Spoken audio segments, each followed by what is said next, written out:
So there are a lot of other ways to engage attendees outside of Twitter. Could you talk to me about some of the other ways you engage attendees at your actual events while they're happening? So I'll step in here as I'm kind of the meeting planner for our events.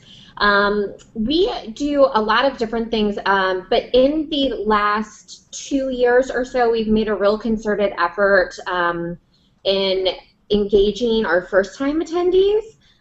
Because with 6,000 people at our largest convention, it can be really hard for first-time attendees to experience our meeting and know what's going on and know where they're supposed to be, and it can be a little bit intimidating to them. So we've created a first-timers program, and we have kind of a corny little thing that we do, but it's also kind of cute.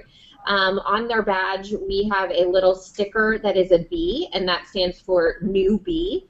And so they can be identified as a new person, and it's up to them whether they want to use that sticker or not. Some people might be like, please, come on, I'm not really interested in that. But some other people might actually, find that beneficial. So we provide this cute little bee sticker for them.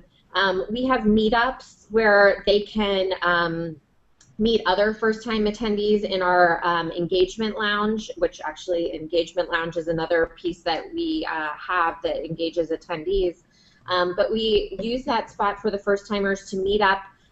They can all gather together and go to the general sessions together, and we also ask our regular attendees if they don't mind going there as well, to kind of act as mentors.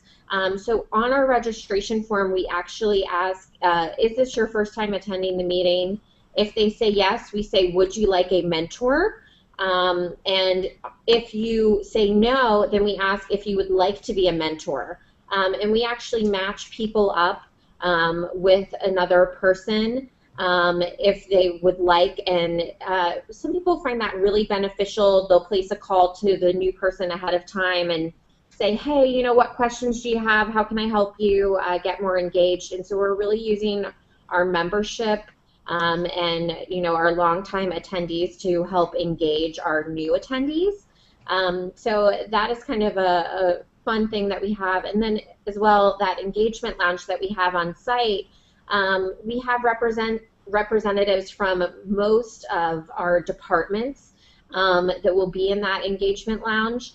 And they're there to answer any kind of questions. We also have really kind of fun activities going on in that engagement lounge as well. We have a caricature person that will be doing caricatures, and Mandy is actually working on a new thing that we're going to be rolling out there as well, which is kind of a new cool technology. Mandy, do you want to talk about that? Yeah, we're this is in the planning stages still, but we're going to be doing a kind of photo booth kind of with an iPad. It's working with someone in the industry, and we're going to be putting that together, and the pictures are going to be put into the social stream automatically and put into Facebook automatically. So it's a way of kind of taking that in a different way. I'm excited. I've used it at other conferences, so hopefully our members will get excited about that.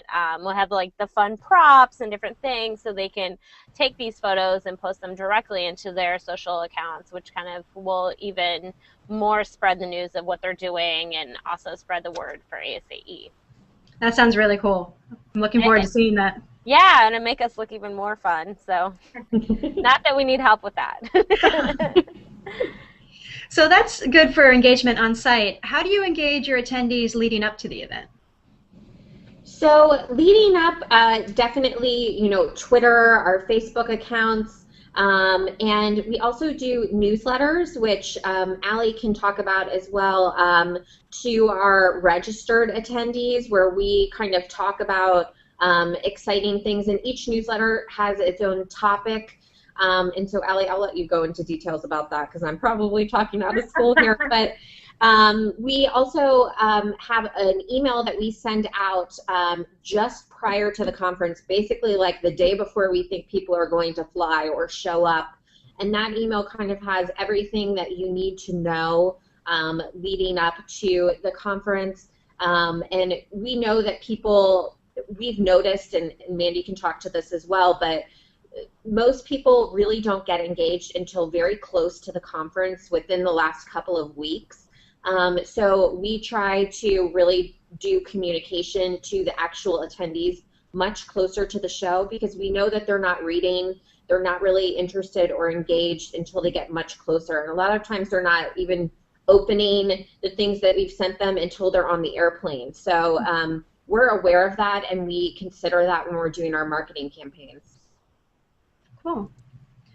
And then ASAE has a specific focus on young professionals, and I mention that because IEEE also has a focus on young professionals. So I was wondering some of your efforts in that area. Well, we have a YP volunteer committee, and when they're meeting here, well, first of all, I engage with a lot of our members on Twitter anyway, as myself. I kind of be out there. And ASAE Center is what it is for the account, but I'll be in there as Maybe Stahl, who works for ASAE. It's a little more personality in bringing that in there, but I also will talk to our young professionals. They're tweeting if they're in the building. I'll be like, oh, welcome, you know, maybe we can do lunch afterwards or something like that. But I also, at the end of their meetings, I'll come in and say hi. So I really engage with them in that way, and then kind of build that relationship. So it's an additional person that they can reach out to at ASAE.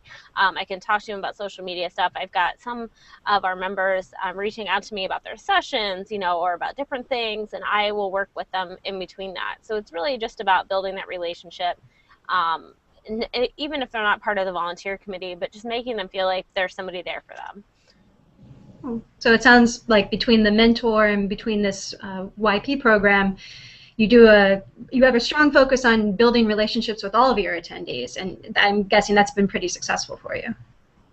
Yeah, definitely. And one other thing I wanted to mention is that we've also started, we will offer a discounted rate to some of our programs for young professionals, because we realize that it's a little bit difficult for them maybe to get their company to pay for their participation in our programs.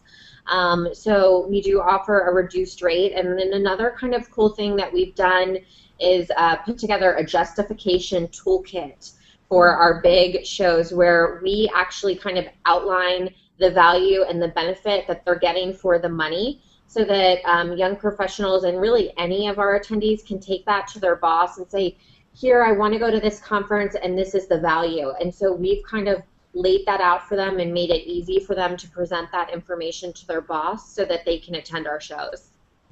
And that actually includes a sample letter that they can write and send to their boss, or email to their boss, you know, along with the ways of calculating the costs, both the knowledge that they're going to get and then the actual monetary cost of attending the meeting.